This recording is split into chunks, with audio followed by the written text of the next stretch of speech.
এই জন্য সম্মানিত হাজিরিন, রাসূল পাক সাল্লাল্লাহু আলাইহি ওয়াসাল্লাম যেদিন মক্কা থেকে মদিনায় হিজরত করলেন,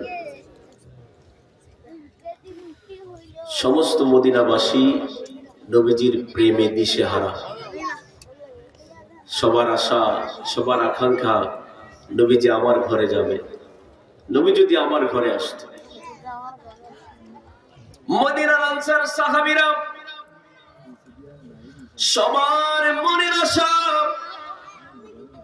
মনে বড় আশা, আল্লাহর হাবিব সাল্লাল্লাহু আলাইহি ওয়াসাল্লাম যদি আমার ঘরের মধ্যে একটু আসতো, আমার ঘরের মধ্যে যদি একটু বসতো। সমস্ত আনসার সাহাবীরা পাগল, নবী আমার ঘরে যদি আসতো। নবীজি যখন মদিনায় গেলেন, ঘোষণা দিলেন, সাহাবীরা রে, আমি মদিনাতে একটা মসজিদ বানাবো। সুবহানাল্লাহ কন্যা, কি বানাবেন? আর যারা বলেন না, কি বানাবেন? মসজিদ বানাবেন। নবীজি মদিনাতে আসার পরে মসজিদ বানানোর উদ্যোগ নিলেন, মক্কাতে মসজিদ বানানোর উদ্যোগ নিলেন না। কারণ মক্কাতে যখন নামাজ ফরজ হয়েছিল, এর কিছুদিন পরে আল্লাহর রাসূল হিজরত করেছেন। মক্কাতে মসজিদ বানানোর সেই সুযোগটা ছিল না, মসজিদটা বানাতে পারেন নাই। মদিনাতে যখন আবার রাসূল আসলেন, নবী ডাক দিয়ে বললেন, সাহাবীরা রে, ও আমার সাহাবীরা রে, আমি নবী এই মদিনার মধ্যে একটা মসজিদ বানাতে চাই। সাহাবীরা বলল, ইয়া রাসূলুল্লাহ, নবী গো, আপনি আমার জায়গার মধ্যে মসজিদ বানান। এক সাহাবী ডাক দিয়ে বলে, আমার জায়গার মধ্যে বানান, আমি জায়গা দিয়ে দিব, যত কিছু লাগে আমি দিব। সাহাবীরা তো পাগল হয়ে গেল, নবীজি মসজিদ বানাবে, আমি জায়গাটা দিয়ে দেই। আমার নবী বললেন, সাহাবীরা রে আমার, আমি যদি আব্দুল্লাহর জায়গার মধ্যে যদি মসজিদটা নির্মাণ করি, জাবের বেজার হয়ে যাবে। যদি জাবেরের জায়গার মধ্যে মসজিদটা নির্মাণ করি, আবু বকর বেজার হয়ে যাবে। নবীজি আমার কথাটা রাখলো না। আব্দুল্লাহ বলবে, নবীজি আমার কথাটা রাখলো না। ওমরে বলবে, নবীজি তো আমার কথাটা রাখলো না। আমার নবী ডাক দিয়ে বলে, সাহাবীরা রে, ও সাহাবীরা শুনো, আমি নবী মসজিদ বানাবো, তবে আমি কোন জায়গায় বানাবো? আমার উটনি, নবীদের একটা উটনি ছিল কিসওয়া নামে, আমার উটনিটা যে জায়গার মধ্যে যাইয়া বিশ্রাম নিব, যে জায়গার মধ্যে আমার উটনিটা বিশ্রাম নিব, ওই জায়গার মধ্যে আমি নবী মসজিদ বানাবো। সুবহানাল্লাহ বলেন না? নবীদের একটা উটনি ছিল কিসওয়া নাম। কি নাম? কিসওয়া। ওটা যেখানের মধ্যে যায় বসবে, ওই জায়গাটা হবে মসজিদ। সুবহানাল্লাহ বলেন না? আজকে এই মসজিদে নববী আপনারা চিনেন কি চিনেন না? আরো যারা বলেন, চিনেন কি চিনেন না? মসজিদে নববীতে নামাজ পড়লে এক রাকাতে 50,000 রাকাতে সওয়াব। সুবহানাল্লাহ বলেন না? আর কাবা শরীফে নামাজ পড়লে এক রাকাতে 1 লক্ষ রাকাতের সওয়াব। এবার আসেন, নবীজি বললেন, আল্লাহ আপনি মদিনার মধ্যে মক্কা থেকে দ্বিগুণ সওয়াব বেশি দেন। জোরে বলেন না সুবহানাল্লাহ। তো নবীজি যদি দ্বিগুণে দোয়া করছেন, 50 এর দ্বিগুণ কত হয়? 1 লাখ। তাহলে মোটামুটি 1 লাখ হয়ে গেল। সুবহানাল্লাহ বলেন না? মক্কা মদিনা সমান সমান হয়ে গেল। আরো জোরে বলেন না সুবহানাল্লাহ। মক্কাতে গেলে আল্লাহ পাইবেন, মদিনাতে গেলে আল্লাহ পাইবেন, রাসূলও পাইবেন। সুবহানাল্লাহ বলেন না? আর মদিনাতে গেলে, মক্কাতে গেলে জান্নাতের গ্যারান্টি নাই, আর মদিনাতে গেলে জান্নাতের গ্যারান্টি রয়েছে। আল্লাহ রাসূল বললেন, মানজারা কবরি ওয়াজাবাত লাহু শাফাআতি, আমার যে উম্মত আমার রওজা মুবারক জিয়ারত করবে, আমি নবীজি হাসরের ময়দানে তার জন্য সুপারিশ করা আমি নবীর জন্য ওয়াজিব হয়ে যাবে। জোরে বলেন সুবহানাল্লাহ।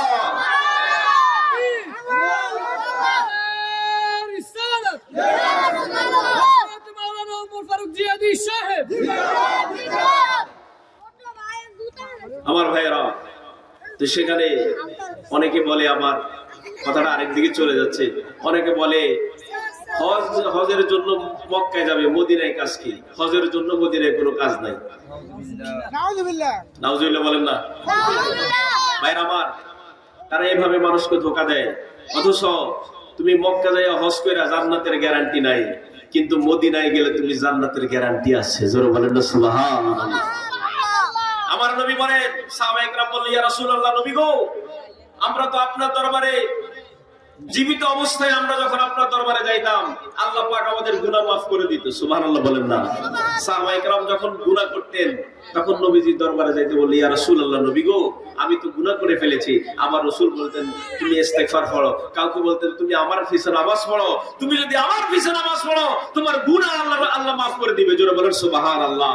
এবার সাহাবায়ে কেরাম বললেন, ইয়া রাসূলুল্লাহ, নবী গো, আমরা তো জীবিত অবস্থায় আপনার দরবারে গেলে আমাদের গুনাহ মাফ হয়ে যেত। আপনি যখন ইন্তেকাল করবেন তখন আমাদের কি অবস্থা হবে?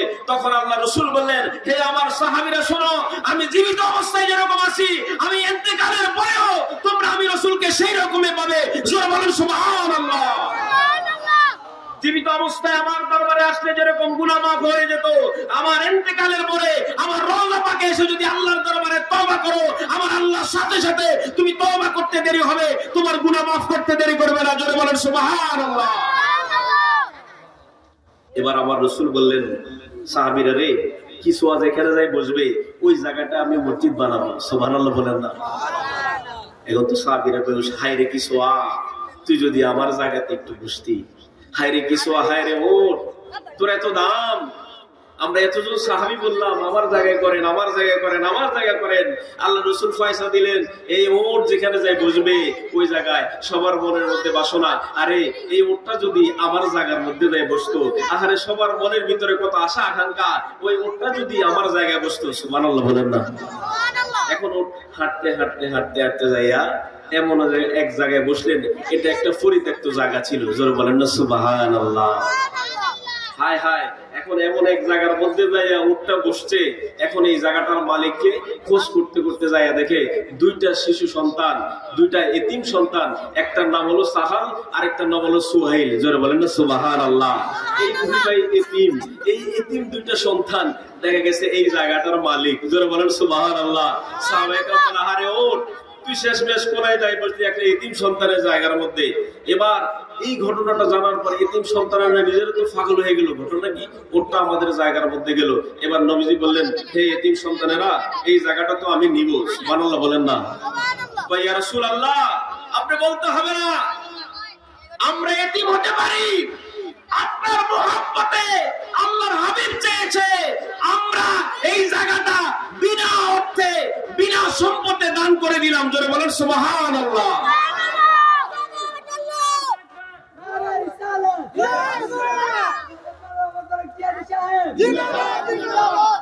ইয়া রাসূলুল্লাহ, নবী গো,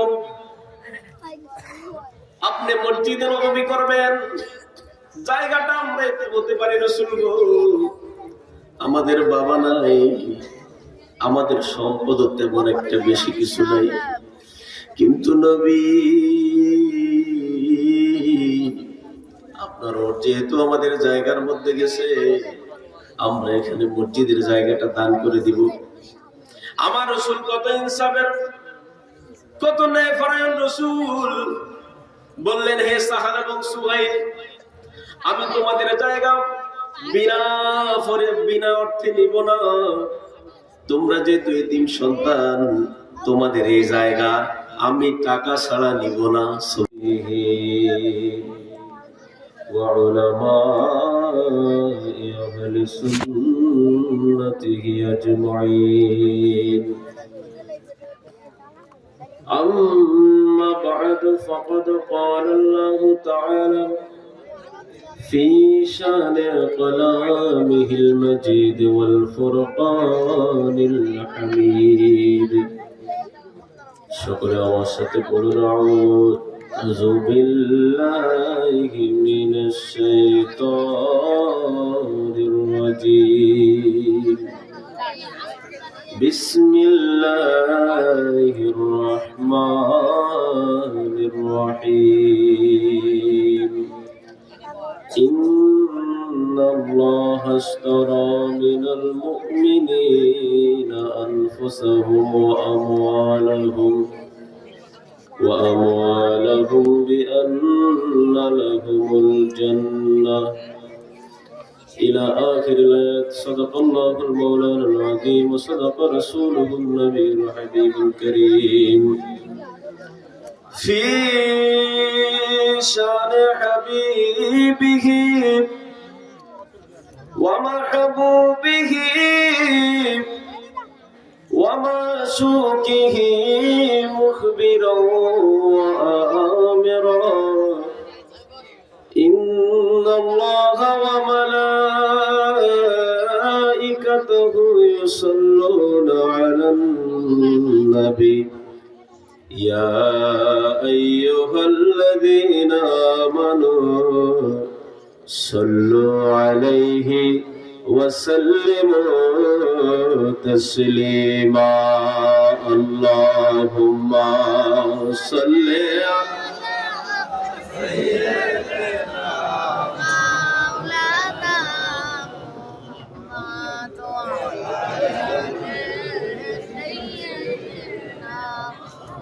मोहब्बतेर आवाज ला ला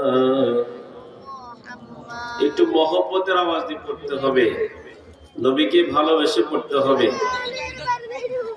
আল্লাহুম্মা সাল্লি আলা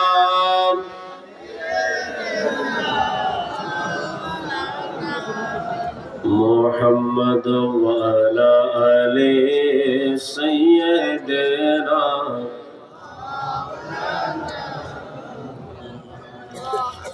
নবী গো আপনার ভালোবাসায়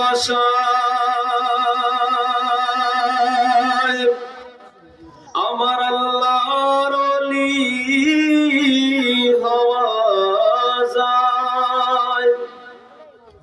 নবী গো আপনার ভালোবাসায় আমার আল্লাহর দিদার পাওয়া যায়। আল্লাহুম্মা সাল্লি আলা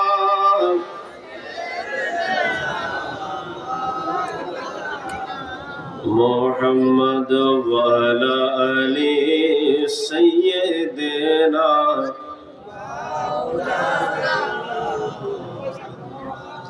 আলহামদুলিল্লাহ, আপনারা অনেকক্ষণ আলোচনা শুনেছেন। আপনাদের আজকের মাহফিলটা বিভিন্ন ফাজিল কামিল মাদ্রাসার ক্লাসের মতো হয়েছে। আমাদের এক একজন শিক্ষক কামিল মাদ্রাসায় 8 ঘন্টা করে ক্লাস নেন। একটা ক্লাসের স্টুডেন্টরা প্রতিদিন 8 ঘন্টা ক্লাস করতে হয়। কয় ঘন্টা? 8 ঘন্টা ক্লাস করে। শিক্ষকরা 8 জন আসেন। 8 প্রকারের শিক্ষক 8 প্রকারের বিষয়ে ক্লাস করে। সুবহানাল্লাহ বলেন না? তো আপনারা আজকে আপনাদের মাহফিল হলো, পাশাপাশি একটা কামিল মাদ্রাসার ঘন্টার মতো হয়ে গেল, যে 8 জন বক্তা আপনাদেরকে আলোচনা শুনাইলো 40 মিনিট 45 মিনিট করে। সুবহানাল্লাহ বলেন না? আপনারা যদিও কখনো কামিল মাদ্রাসায় ক্লাস করতে পারেন নাই, কিন্তু আজকে আপনারা এমন একটা জায়গায় ক্লাস করেছেন যেখানে যতজন আলোচনা করেছে সবাই ফাজিল কামিল মাদ্রাসার শিক্ষক। যারা বলেন না সুবহানাল্লাহ। বন্ধুরা আমার, সময় একবারে কম, আমি সামান্য একটু আলোচনা করব। শুনতে রাজি আছেন তো?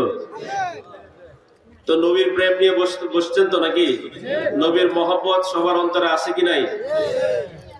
গত বছর এই মাহফিলটা হয়েছিল হাজারীবাড়ির উঠানের মধ্যে। আমি প্রায় 1.5 ঘন্টার মতো আলোচনা করেছিলাম। তো গত বছর আমরা বলেছিলাম যে ভবিষ্যতে যেন মাহফিলটা আরেকটু সুন্দর করে হয়। তা আল্লাহ পাক হয়তোবা আমাদের ওই সময়ে, আমিও মন থেকে আলোচনা করেছিলাম, যারা আয়োজন করেছে তারাও মন থেকে করেছে, আল্লাহ পাক কবুল করে নিয়েছে। আজকে মাহফিলটা একবারে বড় একটা মাহফিলের আয়োজন হয়েছে। জোরে বলেন না সুবহানাল্লাহ। কোন মাহফিলে এত বক্তা থাকে না, একটা দরবারের প্রোগ্রামে এত বক্তা হয় না। আপনাদের এই মাহফিলে এত বক্তা হয়েছে। সুবহানাল্লাহ বলেন না? এক একজন 1-1.5 ঘন্টা 2 ঘন্টা পরে বক্তব্য দেওয়ার যোগ্যতা আছে, তারপরেও আপনাদের এখানে আধা ঘন্টা 40 মিনিট করে বক্তব্য দিচ্ছে। সুবহানাল্লাহ বলেন না? নবী গো তোমায় ভালোবাসি,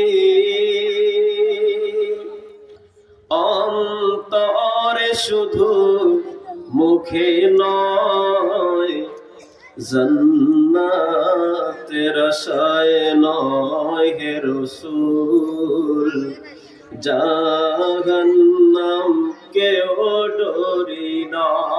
সুবহানাল্লাহ বলেন না? একটু আমার সাথে বলতে পারবেন না? বলেন, নবী গো তোমায় ভালোবাসি, অন্তরে শুধু মুখে নয়, জান্নাতের আশায় নয় হে রাসূল, জাহান্নাম কেউ ডরি না। তোমায় পাওয়ার আশায়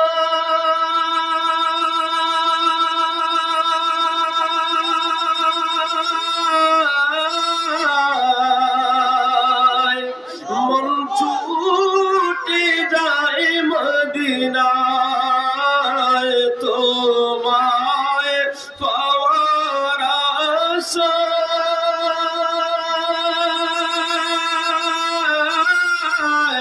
মন ছুটে যায় মদিনায়। এ আশিকে দেওয়ানা দেখা আর দূরে থাকিও না। বলেন, এ আশিকে দেওয়ানা দেখা আর দূরে থাকিও না। নবী গো তোমায় ভালোবাসি, তরে শুধু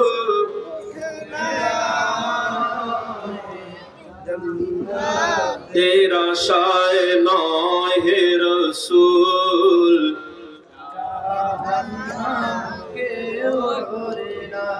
যেদিন দিদার হবে আপনা,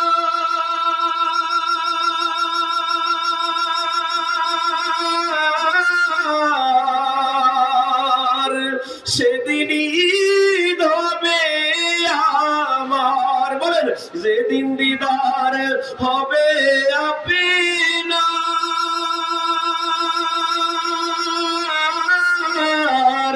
সেদিনই হবে আমার।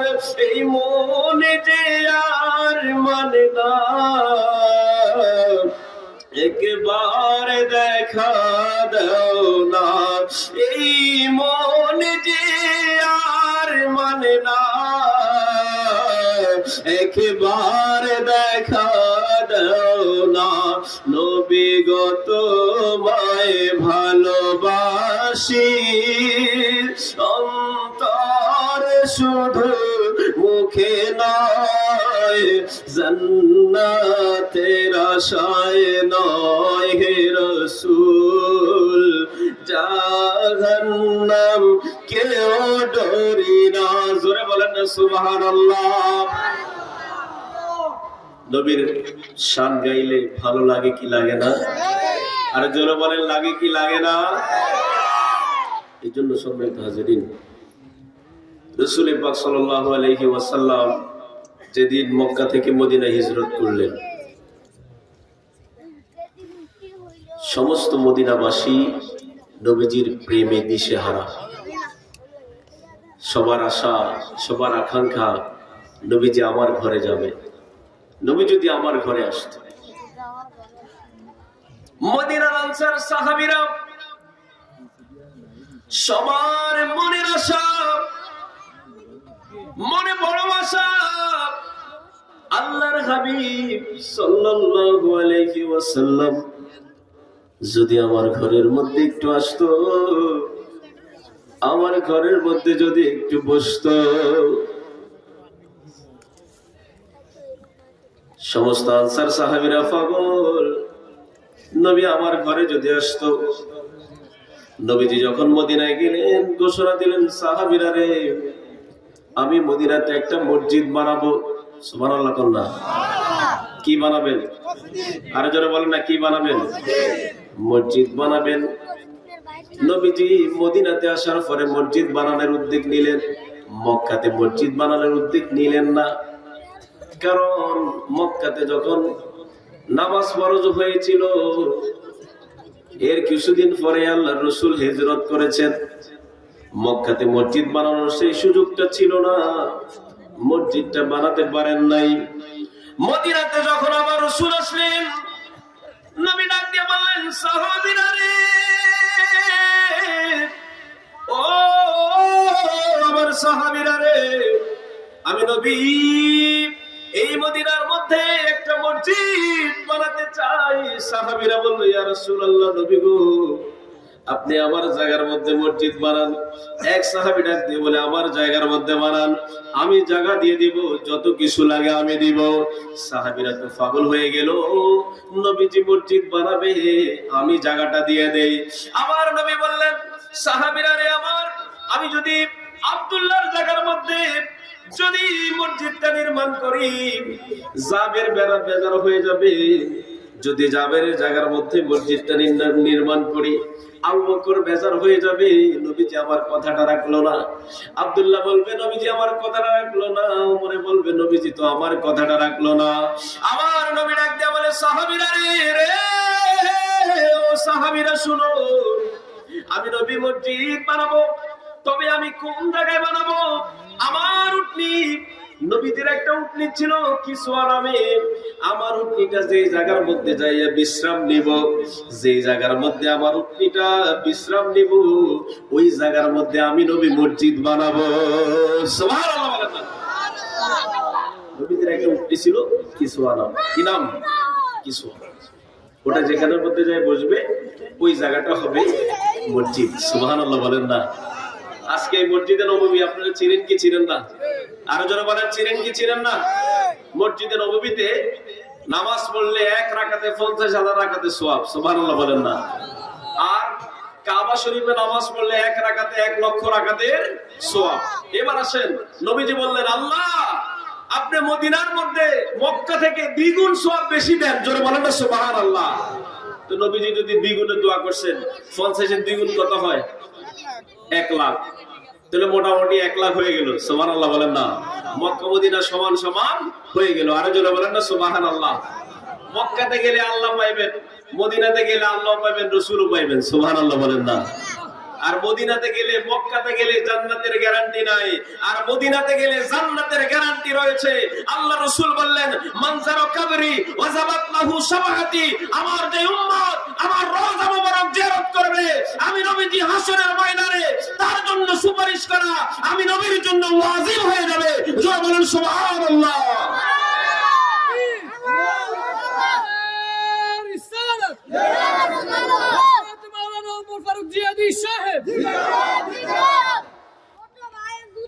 আমার ভাইয়েরা, তো সেখানে অনেকে বলে, আমার কথাটা আরেক দিকে চলে যাচ্ছে, অনেকে বলে হজের জন্য মক্কায় যাবে, মদিনায় কাজ কি? হজের জন্য মদিনায় কোনো কাজ নাই। নাউজুবিল্লাহ বলেন না? ভাইরা আমার, তারা এইভাবে মানুষকে ধোঁকা দেয়। অথচ তুমি মক্কা যাইয়া হজ কইরা জান্নাতের গ্যারান্টি নাই, কিন্তু মদিনায় গেলে তুমি জান্নাতের গ্যারান্টি আছে। জোরে বলেন না সুবহানাল্লাহ। আমার নবী বলে, সাহাবায়ে কেরাম বলল, ইয়া রাসূলুল্লাহ, নবী গো, আমরা তো আপনার দরবারে জীবিত অবস্থায় আমরা যখন আপনার দরবারে যাইতাম, আল্লাহ পাক আমাদের গুনাহ মাফ করে দিত। সুবহানাল্লাহ বলেন না? সাহাবায়ে কেরাম যখন গুনাহ করতেন, তখন নবীজির দরবারে যাইতে বললে, ইয়া রাসূলুল্লাহ, নবী গো, আমি তো গুনাহ করে ফেলেছি। আমার রাসূল বলতেন, তুমি ইস্তেগফার পড়ো। কাউকে বলতেন, তুমি আমার পিছনে নামাজ পড়ো। তুমি যদি আমার পিছনে নামাজ পড়ো, তোমার গুনাহ আল্লাহ মাফ করে দিবে। জোরে বলেন সুবহানাল্লাহ। এবার সাহাবায়ে কেরাম বললেন, ইয়া রাসূলুল্লাহ, নবী গো, আমরা তো জীবিত অবস্থায় আপনার দরবারে গেলে আমাদের গুনাহ মাফ হয়ে যেত, আপনি যখন ইন্তেকাল করবেন তখন আমাদের কি অবস্থা হবে? তখন আল্লাহ রাসূল বললেন, হে আমার সাহাবীরা শোনো, আমি জীবিত অবস্থায় যেরকম আছি, আমি ইন্তেকালের পরেও তোমরা আমি রাসূলকে সেই রকমই পাবে। জোরে বলেন সুবহানাল্লাহ। জীবিত অবস্থায় আমার দরবারে আসলে যেরকম গুনাহ মাফ হয়ে যেত, আমার ইন্তেকালের পরে আমার রওজা পাকে এসে যদি আল্লাহর দরবারে তওবা করো, আমার আল্লাহর সাথে সাথে তুমি তওবা করতে দেরি হবে, তোমার গুনাহ মাফ করতে দেরি করবে না। জোরে বলেন সুবহানাল্লাহ।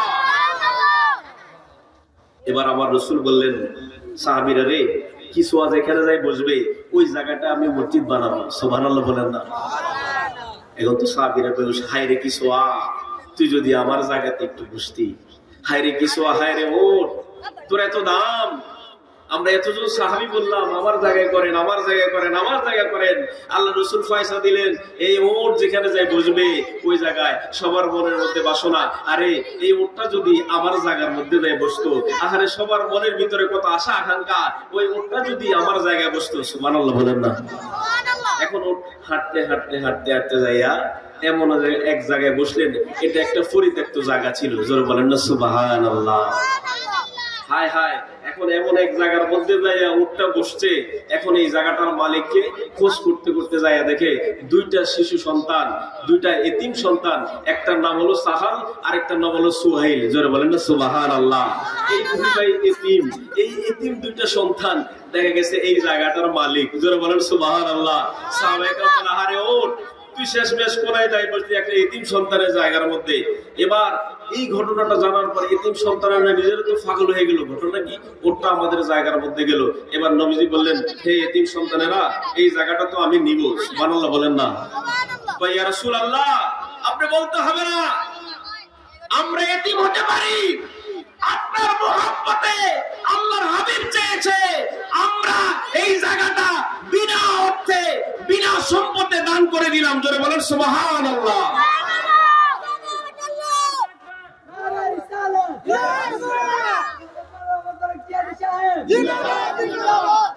ইয়া রাসূলুল্লাহ, নবী গো, আপনি মসজিদে নববী করবেন, জায়গাটা আমরা এতিম হতে পারি। রাসূল গো, আমাদের বাবা নাই, আমাদের সম্পদ তেমন একটা বেশি কিছু নাই, কিন্তু নবী আপনার যেহেতু আমাদের জায়গার মধ্যে গেছে, আমরা এখানে মসজিদের জায়গাটা দান করে দিব। আমার রাসূল কত ইনসাফের, কত ন্যায়পরায়ণ রাসূল। বললেন, হে সাহাল এবং সুহাইল, আমি তোমাদের জায়গা বিনা অর্থে নিব না। তোমরা যেহেতু এতিম সন্তান, তোমাদের এই জায়গা আমি টাকা ছাড়া নিব না। সুবহানাল্লাহ বলেন না? আমি এই জায়গাটা তোমাদের কাছ থেকে ক্রয় করে নিব। সুবহানাল্লাহ বলেন না? আল্লাহ রাসূল বললেন, হে এতিম সন্তান সাহাল এবং সুহাইল, তোমরা শুনো, তোমাদের ভাগ্য খুলে গেছে। এতিম সন্তানের চোখের পানি ফেলে, ইয়া রাসূলুল্লাহ, নবী গো, আমরা এই জায়গার বিনিময়ে কিছু নিতে পারবো না। আল্লাহ রাসূল বললেন, না, তোমরা এতিম সন্তান, তোমাদেরকে টাকা দিতে হবে, তোমাদেরকে অর্থ দিতে হবে। সাহাবায়ে কেরাম বললেন, ইয়া রাসূলুল্লাহ, নবী গো, অর্থ দিতে হলে আমরা দিব, আপনি শুধু বলেন। আল্লাহ রাসূল বললেন, এই এতিম দুই সন্তানকে মসজিদে নববীর যে জায়গা আমরা ক্রয় করেছি, এই জায়গাটা পরিমাণ 23 টাকা হয়, এই টাকাটা তোমরা তাদেরকে দিয়ে দাও। সাহাল এবং সুহাইল বলে, ইয়া রাসূলুল্লাহ, নবী গো, আমরা তো এমনি দিতে চাই। আল্লাহ রাসূল বললেন, হে এতিম সন্তানেরা, আজকে যদি তোমরা মসজিদে নববীর জন্য বিনা পয়সায় জায়গাটা দাও, পরের দিন থেকে কাফেররা বলবে, দেখো দেখো, নবীজি এতিমের সম্পদ জোর করে মসজিদ বানাইয়া দিয়েছে। চিৎকার মেরে বলেন নাউজুবিল্লাহ। এই জন্য আল্লাহ রাসূল বললেন, ও সাহাল এবং সুহাইল, তোমাদের সম্পত্তি আমি টাকার বিনিময়ে ছাড়া নিতে পারবো না। এই মসজিদে নববীর মধ্যে আল্লাহ রাসূল নিজে অর্থ ব্যয় করে এই মসজিদে নববীর জায়গাটা দান করেছেন। জোরে বলেন সুবহানাল্লাহ। আল্লাহ রাসূল নিজে অর্থ ব্যয় করে জায়গাটা কিনে মসজিদে নববীর নামে ওয়াকফ করে দিয়েছেন। জোরে বলেন সুবহানাল্লাহ। এই হলো মসজিদে নববীর ইতিহাস। এই মসজিদে নববীর এরিয়ার মধ্যে কিছু কাফের মুশরিকের কবর ছিল। কার কবর ছিল? কাফের মুশরিকদের কবর ছিল। আল্লাহ রাসূল বললেন, হে আলী, যাও এই মসজিদে নববীর এরিয়ার মধ্যে যে কাফের মুশরিকদের কবর আছে, এই মুসলমানদের জায়গা থেকে এদেরকে সরাইয়া দাও। জোরে বলেন সুবহানাল্লাহ। ওই হাদিস আনি লাগাইয়া আমাদের দেশের কিছু মৌলবীরা মাজার ভেঙে ফেলতেছে। নাউজুবিল্লাহ বলেন না? যেখানে আল্লাহ রাসূল বলেছেন কাফের মুশরিকদের কবরগুলোকে গুড়িয়ে দাও, এখানে আমাদের মসজিদ হবে, সেই জায়গায় আল্লাহর ওলি যারা এই ভারত উপমহাদেশে ইসলাম নিয়ে এসেছে তাদের মাজার এখন গুড়িয়ে দিচ্ছে। নাউজুবিল্লাহ বলেন না? ভাইরা আমার, আমি সেই দিকে যাব না। আমার ভাইরা, এই বাড়িতে এই মাহফিলটা এই জায়গাটাতে গত বছর দোয়া করেছিলাম, আল্লাহ পাক বড় করে দিয়েছেন। আগামী বছর থেকে আরো বড় হোক। আপনারা চান কি চান না? আরো জোরে বলেন, চান কি চান না? আমার মন মজাইয়া রে, দিল মজাইয়া মুর্শিদ নিজে এর দেশে যায়, আমার মন মজাইয়া রে, দিল মজাইয়া মুর্শিদ নিজে এর দেশে যায়। ও মুর্শিদ একে আমার ভাঙা ঘর, তার উপরে নড়ে সর, কখন জানি এই ঘরে ভাঙা পড়ে রে। একে আমার ভাঙা ঘর, তার উপরে নড়ে সর, কখন জানি এই ঘরে ভাঙা পড়ে রে। আবের নেওয়ারি রে, কাঁচা বাঁশের বেড়া রে, বাজার লুটিয়া নিল সোরায় রে। আমার মন মজাইয়া রে, দিল মজাইয়া মুর্শিদ নিজে এর দেশে যায়। ও মুর্শিদ একে আমার ভাঙা নাও, তার উপরে তুফান বাও, সলোকে উঠে পানি রে। কইও দয়ালের ঠাই এই তরির ভরসা নাই, কইও দয়ালের ঠাই এই তরির ভরসা নাই, বাজার লুটিয়া নিল সোরায় রে। আমার মন মজাইয়া রে, দিল মজাইয়া মুর্শিদ নিজে এর দেশে যায়। নারায় যে শানে মুর্শিদে গিয়েছি যে আমাদের যে জীবন তরি, এই জীবনের কোনো ভরসা আছে? আর জোরে বলে না, কোনো ভরসা আছে? আল্লাহ রাসূল সাল্লাল্লাহু আলাইহি ওয়াসাল্লাম হাদিসে পাকের মধ্যে বলেন, ইজা মাতাল ইনসানু ইনকাতা আমালুহু ইল্লা মিন সালাসা, সাদকাতিন জারিয়া আও ইলমুন ইয়ানতাফাউ বিহি আও ওয়ালাদিন সালিহুন ইয়াদউ লাহু। আল্লাহ রাসূল সাল্লাল্লাহু আলাইহি ওয়াসাল্লাম বলেন, মানুষ যখন ইন্তেকাল করে তখন তার সমস্ত আমল বন্ধ হয়ে যায়, সে আর আল্লাহ আল্লাহ জিকির করতে পারে না। পারে? এই জন্য বলেন না পারে। আপনি যখন ইন্তেকাল করবেন, আপনার বাবা যে মারা গেছে ও জিকির করছে? ইন্তেকালের পরে আর ঠোঁট লড়ছে? নামাজ পড়তে পারছে? পারে নাই। আল্লাহ রাসূল বলেন, যখন মানুষ ইন্তেকাল করে আর তার আমল করার কোনো সুযোগ নাই, তবে ইল্লা মিন সালাসা, তিনটা কাজ আছে। যদি কেউ জিন্দা অবস্থায় এই তিনটা কাজ করে যেতে পারে, তাহলে তার আমলনামার মধ্যে ইন্তেকালের পরেও তার আমলনামার মধ্যে সওয়াব উঠতে থাকে। জোরে বলেন সুবহানাল্লাহ। এর প্রথমটা হলো সদকায়ে জারিয়া। কেউ যদি সদকায়ে জারিয়া করে, এখন এই সদকায়ে জারিয়া গুলা কি? কেউ যদি একটা মসজিদ বানালো, যতদিন পর্যন্ত এই মসজিদটার মধ্যে নামাজ হবে, জিকির হবে, তাসবিহ তাহলিল হবে, যতদিন পর্যন্ত এখানে মুক্তিবের ফলাফল দিয়ে কোরআন শরীফ তেলাওয়াত করবে, ততদিন পর্যন্ত ওই ব্যক্তির যারা এই মসজিদটা নির্মাণ করেছিল, ততদিন পর্যন্ত তাদের কবরের মধ্যে আর সব পৌঁছাইতে থাকবে। জোরে বলেন সুবহানাল্লাহ। তাই নয়, আল্লাহ রাসূল বললেন, মান বানা লিল্লাহি মাসজিদান বানাল্লাহু লাহু বাইতান ফিল জান্নাহ। কেউ যদি আল্লাহর ঘর নির্মাণ করে, আল্লাহ পাক তার জন্য জান্নাতের মধ্যে আরো সুন্দর ঘর নির্মাণ করে। জোরে বলেন সুবহানাল্লাহ। সম্মানিত হাজিরিন, আমি কোরআনের আয়াত সূরা তাওবার 111 নম্বর আয়াত নিয়ে এই আলোচনাটা শুরু করেছিলাম। আল্লাহ বলেন, ইন্নাল্লাহা হাশতারা মিনাল মুমিনিনা আনফুসাহুম ওয়া আমওয়ালাহুম বিআন্না লাহুমুল জান্নাহ। জোরে বলেন সুবহানাল্লাহ। আল্লাহ পাক রব্বুল আলামিন বলেন, নিশ্চয় আল্লাহ মুমিনদের কাছ থেকে ক্রয় করেছে মুমিনদের জান এবং মুমিনদের মাল সমূহ। ও আল্লাহ, আপনি যে আমাদের কাছ থেকে জান এবং মাল কিনলেন কিসের বিনিময়ে? আল্লাহ বলেন, আমি তো তোদেরকে জান দিয়েছি, তোদের যে সম্পত্তি তার মালিকও আল্লাহ। ঠিক কিনা বলেন? আমাদের জীবনের মালিক কে? আমাদের ধন সম্পদের মালিক কে? আল্লাহ। আচ্ছা বাবার আমার, আপনি কাউকে যদি একটা গরু দান করেন, এখন এই গরুটা আপনারই প্রয়োজন, তার কাছ থেকে কি চাইয়া নিতে পারবেন? এই তোরে আমি গরু দিচ্ছি, আমার গরু, এটা কি ভালো হবে? রাসূল সাল্লাল্লাহু আলাইহি ওয়াসাল্লাম বলেছেন, কেউ যদি দান করে দানের টাকা ফেরত চায়, বুঝতে হবে যে একটা কুকুর বমি করে ওই কুকুরের বমিটা সে আবার খাইলো। নাউজুবিল্লাহ বলেন না। আপনি যখন দান করেছেন, ওই দানটা কি ফেরত চাইতে পারবেন বিনিময় ছাড়া?